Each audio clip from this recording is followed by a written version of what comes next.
Hey guys, எல்லாருக்கும் வணக்கம். போன 2 வீடியோவா பார்த்தீங்கன்னா நம்ம ஃபங்க்ஷன்ஸ் பத்தி பார்த்தோம். இந்த வீடியோவில் வந்து நம்ம ஒரு புது கான்செப்ட் பற்றி பார்க்க போகிறோம். அதான் கிளாஸஸ் அண்ட் ஆப்ஜெக்ட்ஸ்.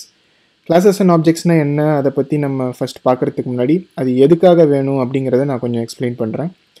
இப்போ நம்ம C++ ப்ரோக்ராமில் நூற்றுக்கணக்கான இல்லை ஆயிரக்கணக்கான ஃபங்க்ஷன்ஸ் எழுதும்போது நீங்கள் ஒரு 10 பேர் இப்போ ஒரு கம்பெனியில் ஒர்க் பண்ணும்போது அவங்கெல்லாம் வந்து சேர்ந்து எழுதுவாங்க இல்லையா?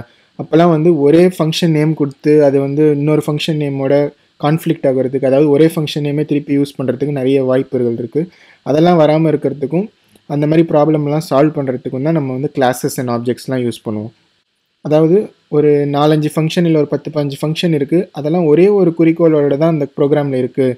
அதெல்லாம் வந்து நம்ம ஒரே விஷயத்துக்காக தான் யூஸ் பண்ண போகிறோம் அப்படின்னா அதெல்லாம் ஒன்றா நம்ம குரூப் பண்ணி வச்சுக்கலாம். அந்த குரூப்பிங்க்கு பேர் தான் கிளாஸ் அப்படின்னு சொல்லுவோம்.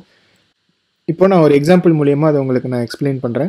ஃபஸ்ட்டு கிளாஸ் எப்படி எழுதுறது அப்படின்னா, நம்ம ஃபங்க்ஷன்ஸில் பார்த்தோம் ஃபங்க்ஷன் நேம் அப்புறம் ரிட்டர்ன் டைப் அந்த மாதிரி எல்லாம் போடணும் அப்படின்றதெல்லாம் பார்த்தோம்.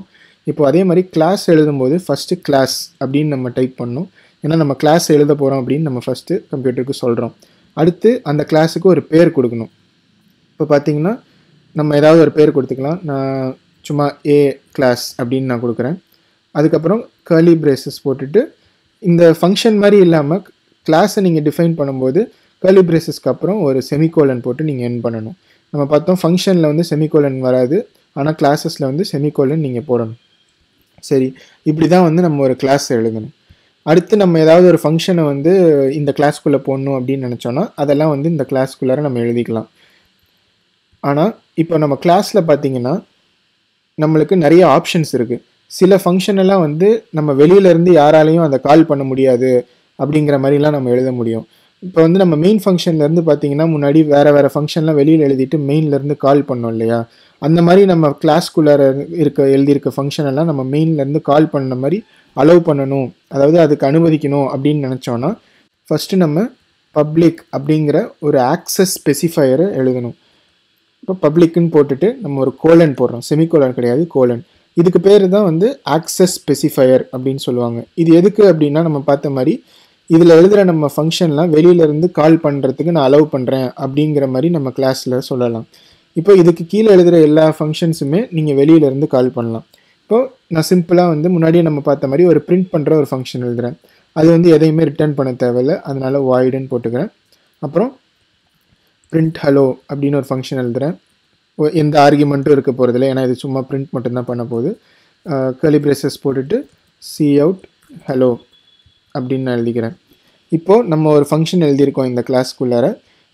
அந்த ஃபங்க்ஷனை வந்து வெளியிலேருந்து கால் பண்ணலாம் அப்படின்னு நம்ம அலோவ் பண்ணியிருக்கோம். அதுக்காக நம்ம பப்ளிக் அப்படின்னு எழுதியிருக்கோம். அடுத்து இப்போ நம்ம மெயின்லேருந்து இதை கால் பண்ணலாம். சரி, இப்போ இது வரைக்கும் பார்த்தீங்கன்னா நம்ம எழுதின ஃபங்க்ஷன் எல்லாத்தையும் எப்படி கால் பண்ணோம் அப்படின்னா சும்மா பிரிண்ட் ஹலோ அப்படின்ற போட்டு கால் பண்ணோம்.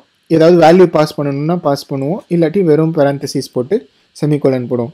இப்படி கால் பண்ணால் அந்த ஃபங்க்ஷன் கால் ஆகும். ஆனால் இப்போ பார்த்தீங்கன்னா நம்ம இந்த ஃபங்க்ஷனை ஒரு கிளாஸ்க்குள்ளே எழுதியிருக்கோம் இல்லையா?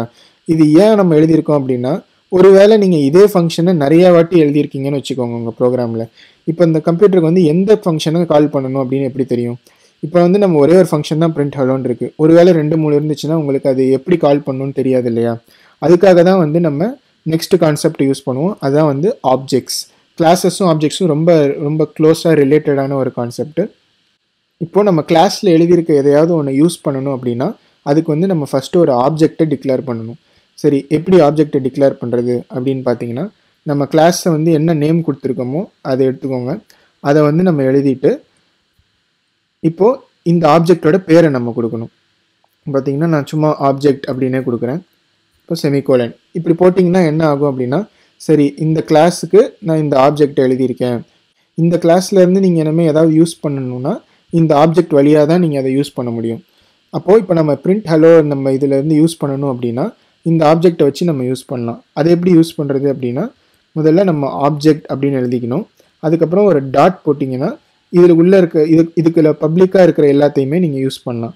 அப்போ நம்ம பிரிண்ட் ஹலோ கூப்பிடணுங்கிறனால டாட்டுக்கு அப்புறம் நம்ம பிரிண்ட் ஹலோ அப்படின்னு போட்டுக்கலாம். அவ்வளோதான். இது வந்து ஒரு ஒர்க்கிங் ப்ரோக்ராம். முதல்ல நான் இதை ரன் பண்ணி உங்களுக்கு அவுட்புட்டை காமிக்கிறேன். இப்போ பார்த்தீங்கன்னா நம்ம எக்ஸ்பெக்ட் பண்ணுறது என்னென்னா ஹலோ அப்படின்னு பிரிண்ட் ஆகணும். பார்த்தீங்கன்னா நம்மளுக்கு ஹலோ அப்படின்னு வந்திருக்கு. இப்போ வந்து எப்படி ஒரு கம்ப்யூட்டர் வந்து இது எப்படி எக்ஸிக்யூட் பண்ணுது அப்படின்னு நம்ம ஒரு வாட்டி பார்த்துட்டோம்னா இன்னும் நம்மளுக்கு தெளிவாகவே புரியும். நம்ம வந்து ஃபஸ்ட்டு என்ன சொல்லியிருக்கோம்னா, நான் ஒரு கிளாஸ் எழுதுறேன் அப்படின்னு சொல்லியிருக்கோம். அந்த கிளாஸுக்கு ஏ கிளாஸ் அப்படின்னு ஒரு பேர் வச்சுருக்கோம். அடுத்து இந்த கிளாஸ்க்குள்ளே நம்ம நிறையா ஃபங்க்ஷன் எழுதலாம். ஆனால் அந்த ஃபங்க்ஷன் எல்லாம் வெளியில் இருக்கிறவங்க கால் பண்ணுறதுக்கு நான் அலோவ் பண்ணுறேன் அப்படின்னு நம்ம சொல்லணும்னா, அதுக்கு வந்து பப்ளிக் அப்படிங்கிற ஒரு ஆக்சஸ் ஸ்பெசிஃபையரை நம்ம கொடுக்கணும். அது வந்து பப்ளிக்னு எழுதிட்டு ஒரு கோலன் போட்டிங்கன்னா போதும். அப்புறம் இந்த ஃபங்க்ஷன் என்ன ஃபங்க்ஷன் நம்ம வேணுமோ அதை வந்து நம்ம எப்பொழுதும் ஃபங்க்ஷன் எழுதுகிற மாதிரி எழுதிக்கலாம். இந்த ஃபங்க்ஷன் வந்து வெறும் பிரிண்ட் பண்ண போகிற ஃபங்க்ஷன் அப்படிங்கிறனால எந்த ரிட்டர்ன் டைப்பும் இல்லை. பிரிண்ட் ஹலோங்கிற பேர் இருக்குது, எந்த ஒரு ஆர்கியூமெண்ட்டும் கிடையாது. உள்ள சிம்பிளாக ஒரு சி அவுட் ஸ்டேட்மெண்ட்டை நம்ம கொடுத்துருக்கோம். அடுத்து இந்த ஃபங்க்ஷனை கால் பண்ணோன்னா அது வந்து ஒரு ஆப்ஜெக்ட் அப்படிங்கிறது கான்செப்ட் வழியாக தான் இந்த ஃபங்க்ஷனை வந்து நம்ம கால் பண்ண முடியும். அந்த ஆப்ஜெக்ட் எப்படி நம்ம ஃபஸ்ட்டு டிக்ளேர் பண்ணுறது அப்படின்னா, நம்ம கிளாஸுக்கு என்ன நேம் கொடுத்துருக்கோமோ அந்த நேம் எழுதிக்கணும் ஃபஸ்ட்டு.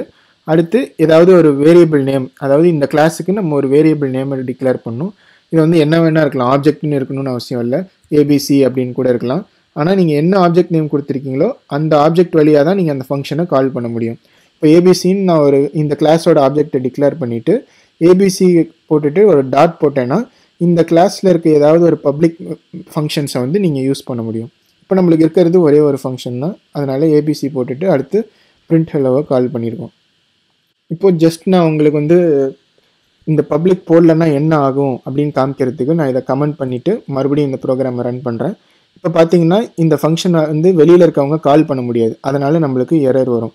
இப்போ என்ன எரர் வருது அப்படின்னு பார்த்தீங்கன்னா, ஏ கிளாஸில் இருக்க print hello is private within this context அப்படின்னு சொல்லியிருக்கு.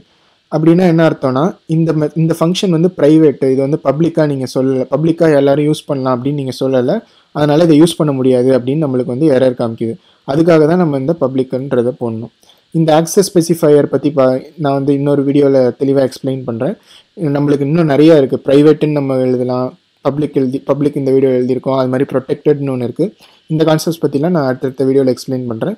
இந்த வீடியோவில் நம்ம பார்க்க வேண்டியது இவ்வளோ தான். இதை மட்டும் நீங்கள் புரிஞ்சுக்கிட்டிங்கன்னா போதும். இதை நீங்களும் ப்ராக்டிஸ் பண்ணி பாருங்கள், வெவ்வேறு கிளாஸ் எழுதி பாருங்கள். ஒரு ஃபங்க்ஷன் பதிலாக 2-3 ஃபங்க்ஷன் போட்டு பாருங்கள். ஒரு ஆப்ஜெக்ட் மட்டும்தான் நம்ம இங்கே யூஸ் பண்ணியிருக்கோம், அதுக்கு பதிலாக நீங்கள் இப்போது வேறு ஆப்ஜெக்ட்ஸ் க்ரியேட் பண்ணி பாருங்கள். இப்போ வந்து நான் OBJ2 அப்படின்னு ஒரு ஆப்ஜெக்ட் வச்சுருக்கேன்.